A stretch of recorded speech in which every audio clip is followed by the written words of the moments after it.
தாம்பரம் அருகே பிரியாணி கடையை மறைத்து பேனர் வைத்திருந்ததை தட்டி கேட்ட ஊழியரை அரசியல் கட்சியினர் தாக்குவது போன்ற சிசிடிவி காட்சி வெளியாகியுள்ளது.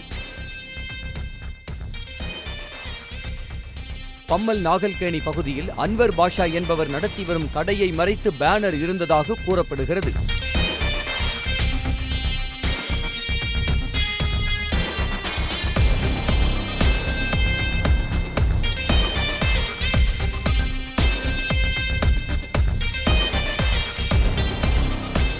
ஆல்கலி எம்ஜிஎஸ் சல்லை ரோடு திருமலர் மெயின் ரோடு பிரியாணி கடை வச்சுருக்கிறோம். அப்போது வந்து இங்கே நம்ம கடை வாசல் வந்து 2 வைனர் வச்சுருந்தாங்க. அவர் தள்ளி வச்சு சொன்னாங்க, தள்ளி வைக்கவில்லை. அப்போ வந்து எனக்கு கத்தி கடைங்க, நான் கத்தி கடையிலன்னா எனக்கு வந்து அடிச்சிட்டாங்க அவர். அதுதான். அதுக்கப்புறம் என்னாச்சு? அப்போ அந்த நம்ம ஓனர் எல்லாம் வந்து பேசினாங்க. நீங்கள் எதுவுமே சொல்ல? நான் எதுவுமே சொல்லவில்லை. வேறு தள்ளி வைக்க சொல்லுங்க, அடிச்சிட்டாங்க. ஆமாம். உங்களுக்கு எப்படி இருந்துச்சு மனநிலை? ரொம்ப அடிச்சது என்ன அடிச்சது? நம்ம மாதிரி சதனமாக இருந்தால் நம்ம ஓனர் இருந்தால் பேசுகிறவங்க. அப்போ இந்த கட்சிக்காரன் இருந்தாங்க, எதுவும் பேசவில்லை. நம்ம ஓனர் கடை வச்சுருக்கிறோம், அதனால அப்படி தான் இருக்குது. உணவு கூட எடுக்காமல் இருக்கிறாங்க. அவ்வளோதான், ரொம்ப நஷ்டமாக போகுதுண்ணா. ஞாயிற்றுக்கிழமை 2:30 மணிக்கு சாப்பாடு காலி ஆகிடுறோம், உணவுமா காலி ஆகலை. அப்படி தான் கிடைக்குது. அப்போ என்ன அதை சொல்கிறது? நான் எதுவும் சொல்லவில்லை, அவ்வளோதான். போர்டு வந்து நடு ரோட்டில் கடை எதிரில் நிற்கிறேன்னு சொன்னார்.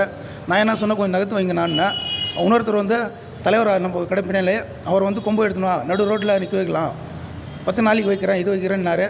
நான் சொன்னேன் நம்ம கட்சிக்காரன் தான், எங்கள் ஓனர் எல்லாம் பேருன்னா. அவர் வந்து திடீர்னு வந்து பட்டாளம் அடிக்கிறாரு. பக்கத்து கடையில் கூட கத்தி கேட்டார், நம்ம கடை கூட கத்தி கேட்டார். நான் கத்தி எடுக்கிற போனேன், கத்தி கொண்டாந்து கொடுத்தானா, தம்பி நீ கத்தி கொடுக்கலன்னு சொல்லி அடிக்கிறாரு. அதுக்குள்ளே ஓனர் வந்துட்டார். இப்போ உங்களுக்கு சமூகம் முடிஞ்சு எத்தனை நாள் ஆச்சு? இந்த பேனர் எடுத்துட்டாங்களா எடுக்கலையா? இல்லை, நான் அப்படியே இருக்கேன். 3 நாள் ஆயிடுச்சுண்ணா. என்ன சொல்கிறாங்க? எடுக்க மாட்டேங்கிறாங்க. ஆளே வரல. ஒரு நாள் எடுக்கிறேன்னாரு. காத்தால கூட பேசினோம், வரவே இல்லை ஆள். தெரியல, 10 நாள் வைக்கிறேன், இது பண்ணுறேன்ற. இந்த மாதிரி நம்ம கட்சிக்காரன் நம்ம பண்ணானா அசிங்கம் தானே அது, சொல்லுங்க நீங்களே. இப்போ நம்மளுக்கு கூட 4 பேர் வரும், கஸ்டமர் மெயின் ரோட்டில் வச்சுக்கிறோம். ஆனால் பேனர் எடுத்தால் தானே மறிப்பாக இருக்குது. ஒண்டி விடுற இது இடம் இல்லை. வரது போகிற ஆளுங்க எப்படி பார்ப்பாங்க சொல்லுங்க? கடை இருக்குமா இருக்காதுன்னு தெரியல. ஜன்னல் தெரிஞ்சால் தானே வருவாங்க. செய்திகளை உடனுக்குடனும் துல்லியமாகவும் தெரிந்து கொள்ள சப்ஸ்கிரைப் பண்ணுங்க.